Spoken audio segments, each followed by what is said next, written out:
Halo, Assalamualaikum. Perkenalkan, nama saya Siwi Prihatin Utami dari kelas 4D. Saya di sini akan menjelaskan materi kuliah media pembelajaran tentang cahaya. Saya dari Universitas Muhammadiyah Profesor Dr. Hamka, Fakultas Keguruan dan Ilmu Pendidikan, dosen pengampu Bukowiyah MPD. Saya akan menjelaskan materi tentang cahaya dan sifat-sifatnya. Pertama-tama, saya di sini akan menjelaskan tentang standar kompetensi atau kompetensi dasar. SK atau KD, standar kompetensi. Standar kompetensi menerapkan sifat-sifat cahaya melalui kegiatan membuat suatu karya atau model. Kompetensi dasar yang pertama itu mendeskripsikan sifat cahaya, yang kedua itu membuat suatu karya atau model, misalnya periskop atau lensa dari bahan sederhana dengan menerapkan sifat-sifat cahaya.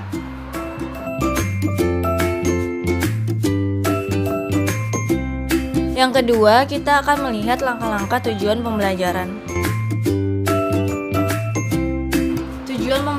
Tujuan pembelajaran yang pertama yaitu memperagakan sifat-sifat cahaya yang mengenai berbagai benda bening, benda berwarna dan gelap. Yang kedua itu menggambarkan sifat-sifat cahaya yang mengenai cermin datar dan cermin cekung atau cembung. Yang ketiga itu menunjukkan contoh peristiwa pembiasan cahaya dalam kehidupan sehari-hari. Yang keempat itu menunjukkan bukti bahwa cahaya putih terdiri dari atas berbagai warna, misalnya dengan menggunakan cakram warna.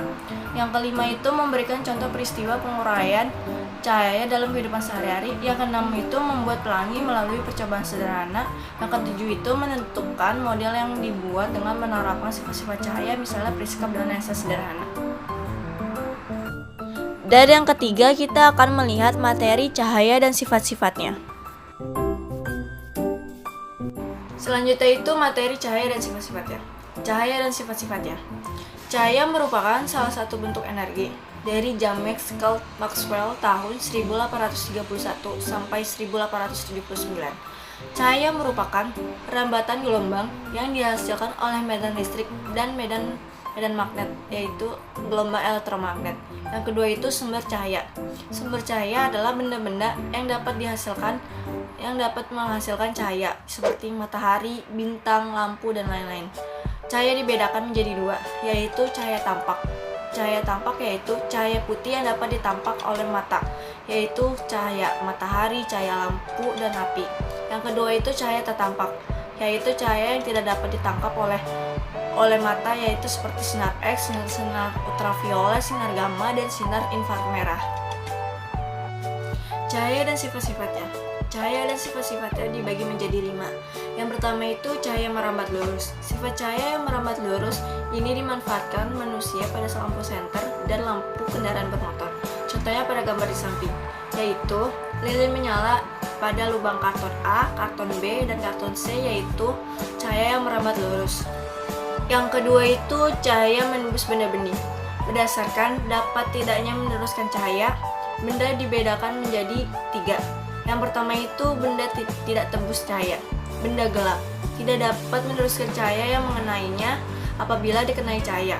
Benda ini akan membentuk bayangan. Bayangan adalah daerah gelap yang terbentuk akibat cahaya tidak dapat menembus suatu benda. Contohnya itu kertas, karton, triplex, kayu, dan tembok. Yang kedua itu benda tembus cahaya, yaitu benda bening, dapat meneruskan cahaya yang mengenainya, contohnya itu kaca. Yang ketiga itu benda keruh, adalah benda yang hanya dapat meneruskan cahaya sebagian, contohnya itu kain, kertas, dan lain-lain. Contohnya pada gambar di samping, senter yang dipantulkan pada benda bening. Yang ketiga itu cahaya dapat dipantulkan. Jika cahaya mengenai benda gelap, cahaya akan dipantulkan kembali oleh benda itu. Hukum pempantulan cahaya. Sudut sinar datang sama dengan sudut sinar pantul. Sinar datang, sinar pantul, dan garis normal terletak pada sebuah bidang datar. Contohnya pada gambar di samping. Selanjutnya yang keempat, cahaya dapat dibiaskan. Yang pertama itu pembiasan cahaya.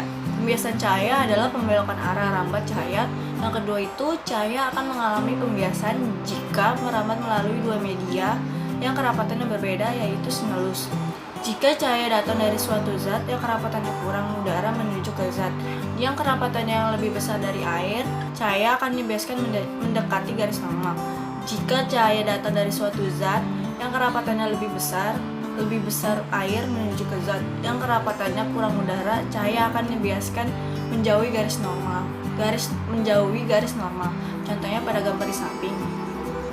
Yang terakhir, kita akan melanjutkan dengan kuis. Kuis yang pertama itu, supaya kita bisa melihat sebuah benda, maka kita akan memerlukan apa ya kira-kira jawabannya? Jawaban yang benar adalah A. Cahaya. Kenapa jawabannya cahaya? Karena supaya kita bisa melihat sebuah benda, maka kita akan memerlukan cahaya. Kita lanjut ke kuis yang kedua. Berikut ini adalah termasuk sumber-sumber cahaya kecuali. Apa ya kira-kira jawabannya? Jawaban yang benar adalah D. Batu. Kenapa jawabannya batu? Karena batu itu tidak termasuk sumber-sumber cahaya. Selanjutnya kuis yang ketiga. Benda yang dapat ditebus cahaya disebut. Kita coba dulu jawaban yang B, benda gelap. Ternyata jawaban yang B salah. Apa ya kira-kira jawaban yang benar? Jawaban yang benar itu A. Benda bening. Kenapa jawabannya benda bening? Karena benda yang dapat ditebus cahaya disebut benda bening. Selanjutnya kuis yang 4. Berikut adalah sifat-sifat yang dimiliki oleh cahaya kecuali. Apa ya kira-kira jawabannya? Jawaban yang benar adalah D. Merambat balik. Kenapa jawabannya merambat balik? Karena merambat balik bukan sifat-sifat yang dimiliki cahaya. Kuis yang terakhir. Semua benda yang dapat memancarkan cahaya disebut. Apa ya kira-kira jawabannya? Jawaban yang benar adalah B. Sumber cahaya. Kenapa ya jawabannya sumber cahaya? Karena semua benda yang dapat memancarkan cahaya disebut sumber cahaya. Kita lihat nilai akhirnya. Nilai akhirnya adalah 80. Benar 4, salah 1. Sekian penjelasan materi dari saya tentang cahaya. Kurang lebihnya mohon maaf. Wassalamualaikum warahmatullahi wabarakatuh.